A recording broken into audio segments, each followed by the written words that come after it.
Hello, everyone, and welcome to another edition of the Forex Technical Market Update for Monday, October 5th, 2015. And I hope you all had a fabulous weekend, relaxing weekend. And if you didn't, I hope you have a relaxing week or a fabulous week. And it was an interesting weekend. I spoke with a number of traders and investors this weekend. We did have some some calls that I scheduled with a lot of investors, and the thoughts and the comments that I was getting over the weekend is that there are a lot of investors and a lot of traders are seeing some light and seeing some light at the end of the tunnel. There's a lot of frustration out there in terms of they're not seeing consistency with trades. They have no specific plan of how to get in trades and how to get out of trades. And I made some recommendations for some of them. So, a very good weekend. It was good speaking to you all. And just before I get started with the technical update, one of the main, and speaking with hundreds of traders, I've spoken with quite a number of traders that are associated with the ASIS trading. And one of the, if I was to say the main reason why traders are not seeing consistent gains or not making money with the market is because they have no specific investment or trading plan. The hallmark of a professional trader is you have to have specific rules of when to enter the market, where to place your stop loss, how much to risk, and when to exit the market. If you can develop those rules and execute the rules in a non-emotional way, you will see, or you should see, improvements in your trading. Speaking to traders, and I'm not knocking anyone because this is how I used to trade myself, is if you wake up, for example, if you wake up Monday morning, and you take a look at the 15-minute chart, and you may say the markets are, I see a trend line here, I see a trend line here, the markets are in a triangle. If we break below this level, I may go short. Where should I put my stop loss? I'm not sure. Let me just put it here. And where should I exit this market? I'm not sure. Maybe if it goes here, I will exit. Again, this is how most traders trade, and that is not a specific rule set. That's just you're trading by the seat of your pants. You're trading your day to day. Your trading plan may change, and once you stop doing that and have specific rules, then that will be much better. For example, a rule could be that if a market goes down, a specific rule could be if a market goes down and retraces up to the 618 retracement level, I will enter the market. If we get a bearish candlestick pattern, I will put a stop loss above, let's say for example the 786 level. I'll put a stop loss there, and then I will exit at 150 pips profit.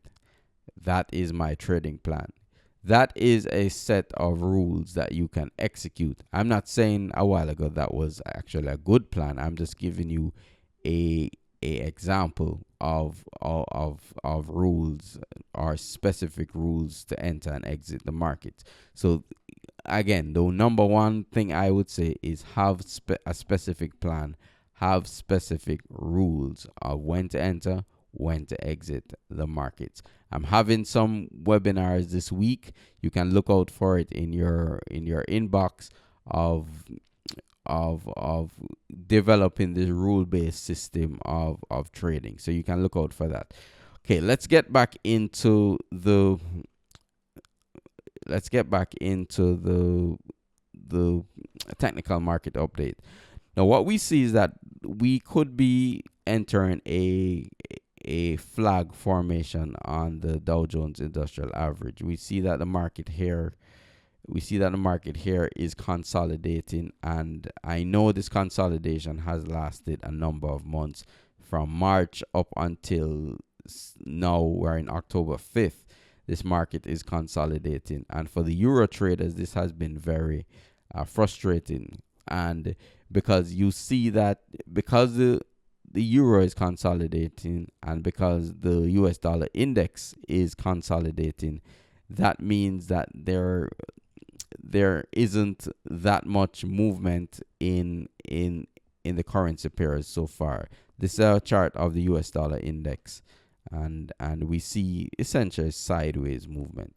But then again, as a professional trader, moving from amateur to a professional trader, you know that at some point in time this will happen. You'd have months where the market just channel and not do anything. That's why you look to currency crosses. For example, Australian dollar, Canadian dollar, it's been trending to the downside. We have currencies like the Canadian dollar that was trending to the upside just recently. So you can find pairs that are doing well. You just have to keep an eye out on them. Okay, support in the euro comes in at the 110 level where this trend line is 110, 110.50, and resistance up at this projected trend line. First resistance comes in near this 114 level, and then if we do manage to get above this level, 118 level, we could see some resistance. Support comes in at 110 and also 108. This swing low at 108.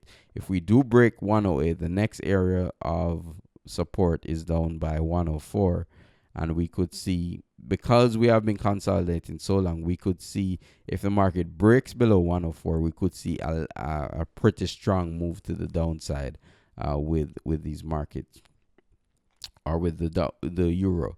Taking a look at the British pound. British pound was up this morning versus the dollar, and the 15-minute chart here, market traded up to the R1 resistance and went all the way back down. Support is at 150, the low at 151.08, and resistance is at the daily R1 at 152.40.